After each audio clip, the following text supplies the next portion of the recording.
એક interesting video તમારી સામે લઈને આવ્યો છું। આ મારા ફાર્મની કાબરી છે। આનું નામ મેં હજી રાખ્યું નથી, બીજા બધાના નામ રાખ્યા છે। આનું નામ નથી રાખવાનું કારણ એ છે કે આગળ જઈને મારે જો પરમનન્ટ આજીવન રાખવાની થાય તો એનું નામ રાખવું છે, નકર નથી રાખવું એ માટે। હવે આનો જન્મ 2/11/2022 થયો, એટલે હાલની તારીખ પ્રમાણે 13/9/2024 પ્રમાણે એ કંઈક 22 મહિનાની થઈ છે। હવે આને મારે કમસે કમ 3.5 વર્ષ સુધી પ્રેગ્નેન્ટ નહોતી થવા દેવી। આની એક ઉપર મને બહુ વધારે લગાવ હતો અને એમ હતું કે ભાઈ 3.5 વર્ષ સુધી પ્રેગ્નેન્ટ ન થાય તો એ એના પૂરા રંગરૂપ ઉપર આવી જાય અને શરીરનો ગ્રોથ સારો કરે અને મિલ્ક કેપેસિટી પણ સારી આવે એમ, કારણ કે એની માં 8 લીટર પ્લસની ગા હતી અને હાઇટ બોડીની બહુ સારી ગા હતી।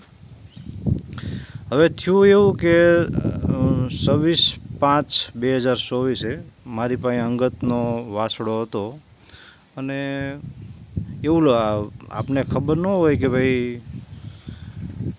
હિટમાં આવી છે, કારણ કે વાસળી જ ગણીને આપણે હાલતા હતા અને બધી ગાઉં અને આપણા વાસડાને બધા છૂટા રહેશે।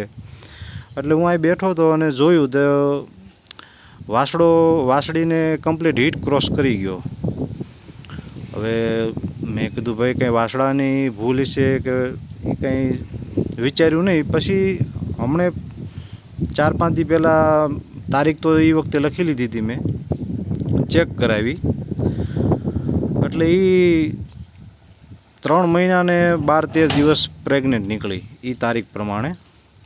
એટલે આ જ્યારે વર્ષ દિવસની હતી ત્યારે વર્ષ દિવસથી ઓછી હતી ત્યારે સરવા જતી હતી અને હાલમાંય સરવા જતી, પણ જ્યારે આ ખબર પડી કે આ પ્રેગ્નેન્ટ છે એટલે આપણે એને સરવા જવાનું બંધ કરાવી દીધું, ઘરે જ નીરવાનું। અને જેવી ખબર પડી કે ડૉક્ટર ચેક કર્યા પછી ખબર તો હતી પ્રેગ્નેન્ટ જ હશે, પણ એકવાર ડૉક્ટર કન્ફર્મ કરી લેવું હતું। એટલે ડૉક્ટર કન્ફર્મ કર્યા પછી ખબર પડી એટલે આપણે એને ખાંડ ને મિનરલ મિક્સર ને બધું ચાલુ કરી દીધું।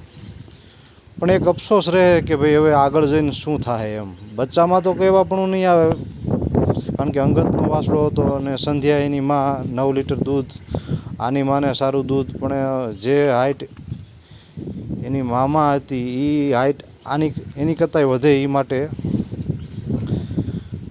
પણ લગભગ મેં ક્યાંય બહુ મૂકી નહોતી। અને ઘણાને એ પ્રશ્ન ઊભો થતો હોય છે કે ભાઈ આનો બાપ કયો છે, એ મને નથી ખબર। હું આની માં લાવ્યો હતો, મને ઘણા કહેતા હતા કે ભાઈ તમે લાઈન બનાવી નાખો। મેં લાઈન નથી બનાવવાની, આનથી જ લાઈન ચાલુ કરવાની છે મારે। અને એટલું કહું કે ભાઈ એ જે આમ ખેડૂત હતો એને મને કીધું કે ભાઈ મેં 300-400 રૂપિયાનો બીજદાન કર્યું છે, એટલે કદાચ શાક કે જીએલડીબીના કોઈ બુલની આ વાસળી હશે, પણ અત્યારે 3 મહિના પ્લસ પ્રેગ્નેન્ટ છે।